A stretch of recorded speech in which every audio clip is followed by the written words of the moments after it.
But what we choose to do with it is what I hope that you see with me and hopefully other people that I'm involved with, right? Big Sean Wilson, the Boys and Girls Club, they're doing things that I think.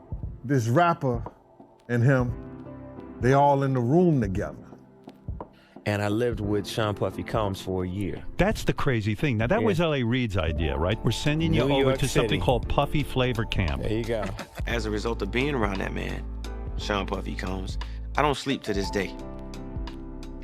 I have a problem sleeping to this day. Like, yo, man, I'm here to work, man. I ain't sang in a week.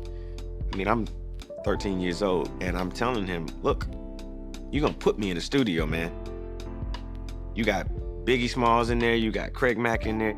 I'm not here to party with you. I don't wanna go to the clubs. Matter of fact, I'm too young to even be in here. Why you got... For years, Usher said nothing about Sean Diddy Combs.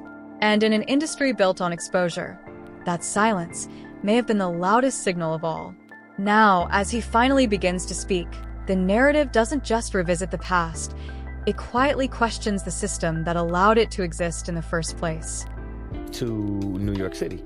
And I lived with Sean Puffy Combs for a year. That's the crazy thing. Now, that was L.A. Reid's idea, right? We're sending you New over York to City. something called Puffy Flavor Camp. There you go.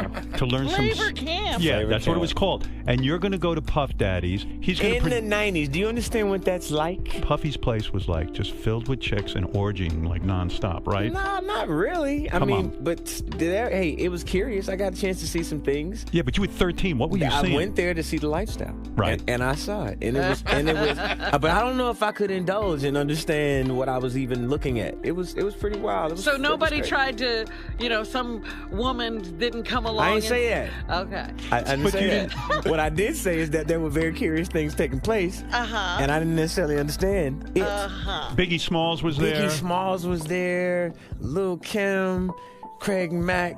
All these people are hanging around. Yeah, man. Faith Evans, And your Jodeci, parents were Mary J. okay? Blige. They didn't know nothing about this shit. Oh.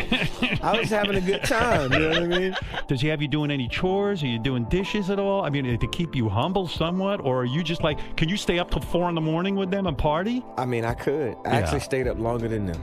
And do you have money? What's going on? I mean, I had like per diem. Yeah. I had like, What like a a living. life. Yeah, it's pretty crazy. 14 years old. You're a dad now. Would you ever send your kid to Puffy Camp?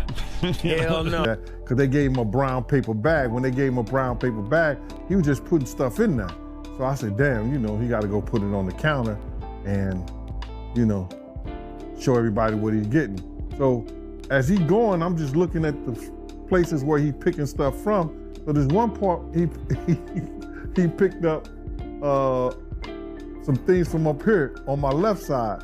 And then he picked like quite a few of them down. I was like, okay. He put them in the bag. So when I went by there and I looked up there and it said butt plugs. And I was like, hey, yo.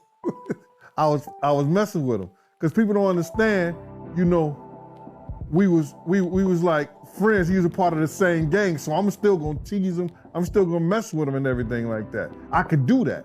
It wasn't just no security thing. So I say, yo, what are you getting this for? And it said butt plugs, and he was like, yo, can I do my shopping by myself? I said, yeah, you could do it by yourself, brother. And he started walking and everything like that. When he got, I just waited at the counter. When he got to the counter, he didn't even have to show the guy nothing. He just gave the guy a wad of money. I mean, like he gave the guy a stack something like this. And Puff wasn't the dude that carried no 20s and no 50s and nothing like that. And I mean, like, he just said, boom. And we walked out the store. So we had to leave Atlanta and go to North Carolina for a show. You understand? And it was him, this rapper, Sarah, and this other girl. We all got on a G5 jet, and we flew to G4 jet, and we flew to North Carolina. So later on that, I think that afternoon, same day, this rapper and him, they all in the room together. It's Sarah, the girl, Puff, and this dude, this rapper. So I'm hearing at the door and stuff like that, like, yeah, so then next thing you know, somebody rang the doorbell. We had the presidential suite where we was at. So I opened the door and the dude said, yo, I'm here for my cousin. This little kid to the hospital. How you send her to the hospital? Man, Nick was bleeding from the butt. And that's what was said. But I didn't even have a name for the kid at the time. Then you heard, and that's what happened. And that's just, you know, that's something that you heard. You don't know if it's true, you just heard it. So, and just to hear this, and this new thing where they saying that they got kids coming forward and said that he did that, I don't, man, that shit is crazy. And like I just said, you know, that's just something that I heard. It's something that I didn't know. It's something that I ain't see.